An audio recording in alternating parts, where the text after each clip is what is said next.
For millennia, the magnificent civilization of ancient Egypt whispered across the sands of time, its stories etched in stone, yet utterly silent to the modern world.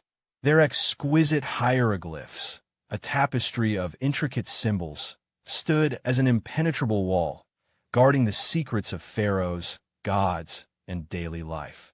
Scholars gazed upon them, frustrated, intrigued, but ultimately baffled. The vast tapestry of Egyptian history, religion, and culture lay just beyond reach, a beautiful, alien language waiting for a voice. Then, from the desert's embrace, a single stone emerged, not just a relic, but a key, a linguistic Rosetta Stone that would shatter the silence and unlock the very soul of ancient Egypt. Imagine a world where the records of a magnificent empire, its wisdom, its conquests, its very identity, are meticulously preserved, yet completely unreadable.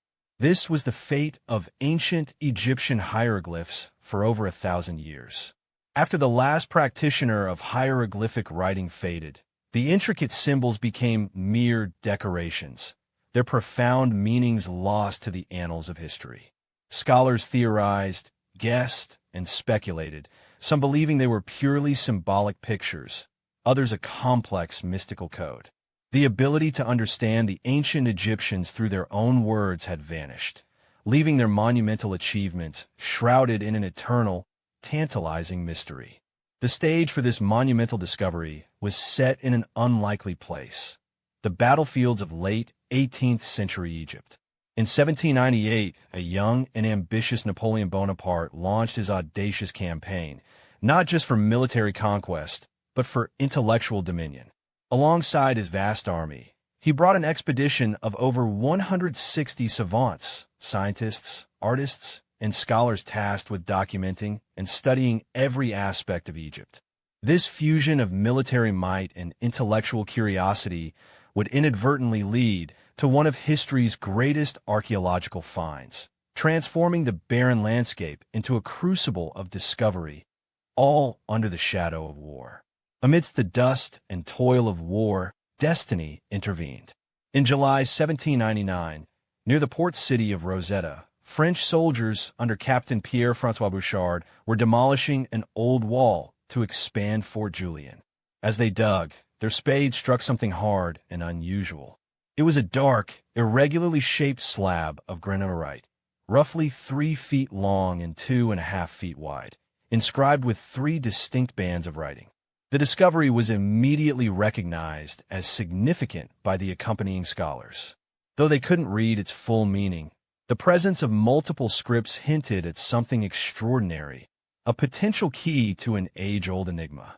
The stone, quickly dubbed the Rosetta Stone after its place of discovery, presented an unprecedented linguistic challenge and opportunity. What made it so revolutionary was its obvious multilingual inscription. Carved into its polished surface were 3 distinct scripts, stacked one above the other. The immediate, electrifying hypothesis was that these 3 texts were, in fact, the same decree written in different languages. If this proved true, then a known language could serve as a crib to unlock the unknown, potentially providing a direct translation that no scholar had ever imagined possible. The implications were staggering. The lowest of the 3 inscriptions was quickly identified: Ancient Greek. Unlike the mysterious top 2 scripts, Ancient Greek was perfectly comprehensible to scholars of the time. This was the crucial breakthrough, the foundation upon which all future decipherment would rest. Translating the Greek text revealed that the stone was a priestly decree from 196 BC, issued by a council of priests in Memphis to honor the Hellenistic pharaoh Ptolemy V. Epiphanes. It detailed his benefactions to the temples and ordained that the decree be inscribed in sacred and native and Greek characters and set up in every temple. The text itself was mundane, but its presence was a divine gift. Above the understandable ancient Greek lay the middle inscription, identified as demotic. This was a cursive, everyday form of ancient Egyptian script, commonly used for administrative documents, legal texts, and private letters. It was less pictorial than hieroglyphs, appearing more like a series of interconnected strokes. While some scholars of the time had a rudimentary understanding of demotic, its full decipherment remained elusive. Its presence on the Rosetta Stone was a vital bridge, connecting the formalized sacred hieroglyphs to the known Greek, but it still presented a considerable puzzle that required dedicated and painstaking analysis. At the very top, majestic and beautiful, were the hieroglyphs, the true prize. These were the iconic symbols that had captivated and confounded scholars for centuries. The prevailing belief was that hieroglyphs were purely ideographic, meaning each symbol represented a concept or object, not a sound. This assumption, deeply entrenched, had been the primary obstacle to decipherment. If they were purely pictorial, a direct phonetic comparison with Greek would be impossible. The task was monumental: to ascertain if these ancient, enigmatic images possessed phonetic values, or if they were indeed, as many believed, purely symbolic representations of an ancient world. The race to decipher the stone captivated European intellectuals. One of the first to make significant headway was the brilliant British polymath, Thomas Young. Using the Greek text, Young meticulously matched the name Ptolemy within cartouches, the oval rings that enclosed royal names in hieroglyphic script. This was a crucial insight, suggesting that certain hieroglyphs could represent sounds, especially for foreign names.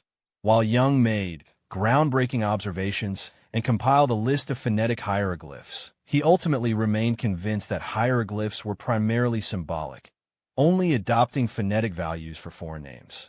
He had illuminated a path, but hadn't yet found the full destination. The true hero of the decipherment was the young French genius, Jean-François Champollion.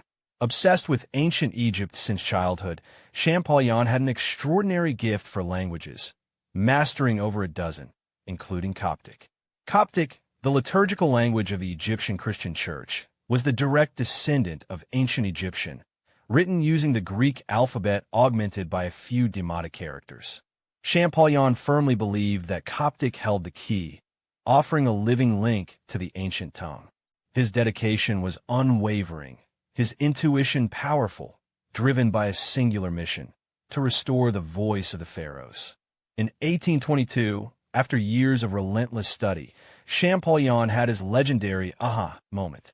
Comparing cartouches from the Rosetta Stone, Ptolemy, with other inscriptions from Abu Simbel, Ramesses, and Thutmose, he observed that the hieroglyphs for these Egyptian pharaohs could also be broken down phonetically, not just pictorially.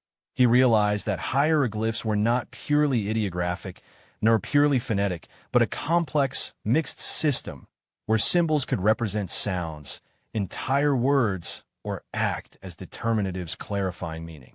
Et famously exclaimed, "Je tiens l'affaire." I've got it, and promptly fainted, overcome by the magnitude of his discovery. Champollion's monumental breakthrough, published in his 1824 Précis du système hiéroglyphique, was nothing short of revolutionary. It provided the world with the first scientific method for reading ancient Egyptian hieroglyphs. Suddenly, centuries of silence were broken. The countless inscriptions on temple walls, papyri, and tombs, once beautiful but mute decorations, began to speak. Hieroglyphs, demotic and ancient Greek on the Rosetta Stone, had formed an incredible linguistic bridge, allowing Egyptologists to finally unlock the vast repository of knowledge, culture, and history that ancient Egypt had so meticulously preserved, waiting patiently for its voice to be heard again. The journey of the Rosetta Stone, from its humble unearthing in a war-torn land to its pivotal role in unlocking an entire civilization, is a testament to human curiosity and perseverance. This unassuming slab of stone became more than just an artifact. It transformed into a linguistic bridge across time, reconnecting us to the thoughts, beliefs, and daily lives of the ancient Egyptians. It taught us that no secret is truly lost forever, and with enough ingenuity and dedication, even the most profound mysteries can be unveiled. The Rosetta Stone not only decoded a language, but reopened a dialogue with a magnificent past, forever changing our understanding of human history and our place within it.